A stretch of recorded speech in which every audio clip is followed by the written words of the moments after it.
This is Rachel Dworkin from the Chemung County Historical Society. Today is December 2nd, 2020, and I am here interviewing James Lynch. For the COVID Memory Project. James, you are a freshman in college. What college do you attend? I'm actually a junior, but I go junior. to... Sorry. No, you're good. I go to SUNY Cortland.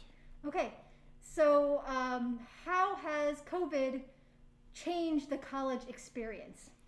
Well, I originally, for the first 2 years, 2018 through spring of 2020, I went to Corning. And when I went to Corning Community College, I commuted, so I didn't even live on campus. So this would actually be my first semester in which I would have lived on campus normally without COVID. So when I got there in August, we were allowed to live on campus, have a roommate. I chose someone who I already knew from Elmira.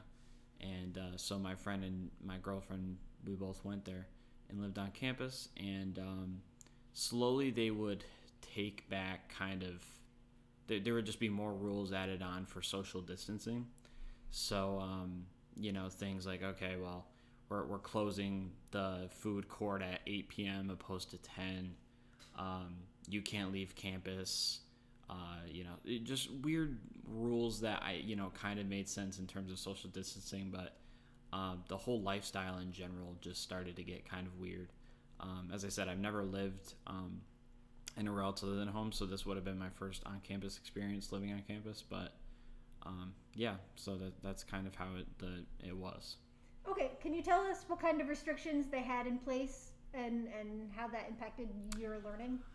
So there was kind of this weird, when I had orientation online, I had an online orientation in July, for the fall semester, and I was told that, you were going to have to wear a mask in all buildings.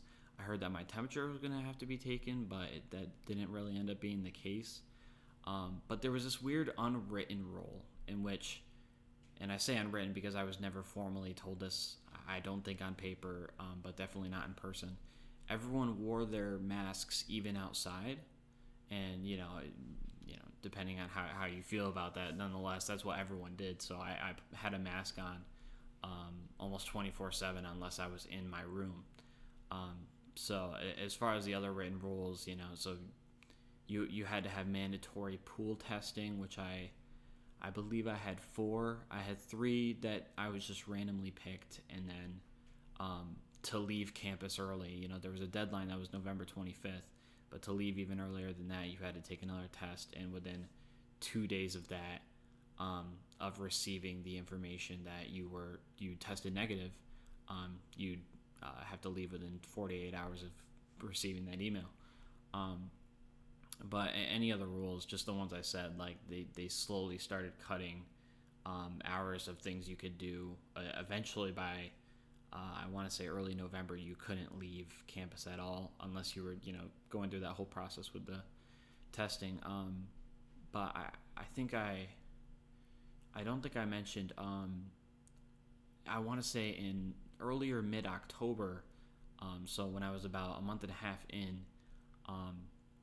They had a rule, and I believe this was New York statewide. I don't think this was SUNY, but for any classes, like they couldn't be longer than 60 minutes. So some classes that were made to be in person, they had to make it 55 minutes or they had to completely go online. All of my classes went online, even the ones that were kind of hands-on. Like I took an advanced documentary class, which obviously you have to be hands-on with the equipment. They loaned us the equipment a week before, and then, that's when I couldn't even go into a school building. So the only buildings I was allowed to go in by the time I had to leave was the food court building, which was New Big Hall, and I lived in Clark Hall, so those 2 buildings. So could you eat in the cafeteria, or did you have to take this stuff with you? By the end, you could not.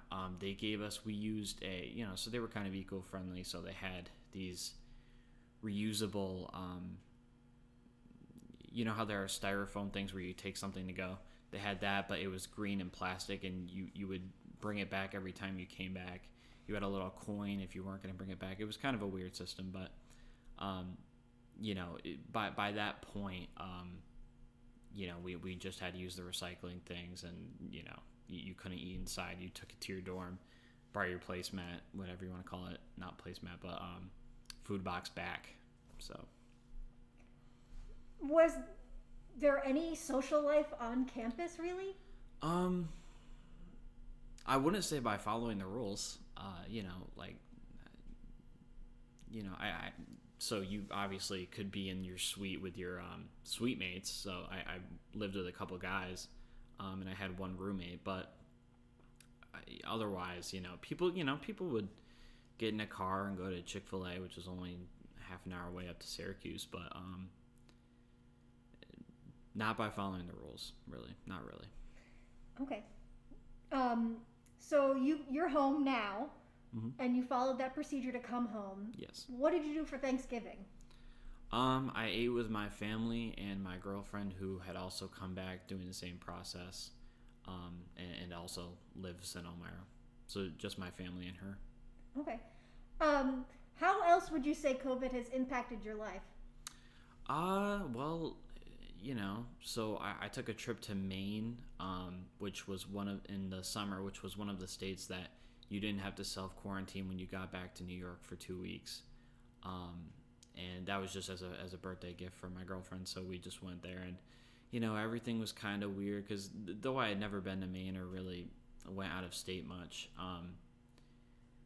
everything just is really, as ironic as it may sound, touchy. Like, everyone was very sensitive and worried, and if you were standing in line for a building, there could only be one person in a line, or else it had to be outside. This one ice cream shop I went to there, it had there was a door, but the door was turned into just a window, so that all of a sudden that was the cashier's desk, was the door. So I just walked up to the steps because it was kind of like, it looked like it used to be a house. And that's where I had to order, and I almost opened the door, grabbing the knob, and she's like, no.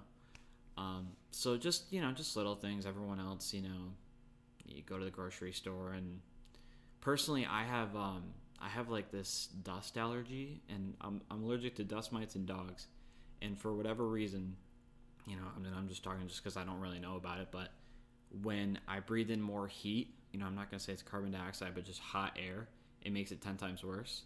So if I'm dealing with allergies and I've got the mask on, it's like, and then I have to take it off to then put a tissue, like, it's so, people get so, like, worried around me because they think I have COVID, when really it's just the mask is actually making it worse. Okay. Do you think you're going to go back to college if your college experience for next semester is just going to be... Yeah, so no, I don't plan on going back on campus in the spring semester. I chose my classes a few weeks ago, whereas they'd all be online. And ironically, the way these classes are online, personally, I have trouble learning online.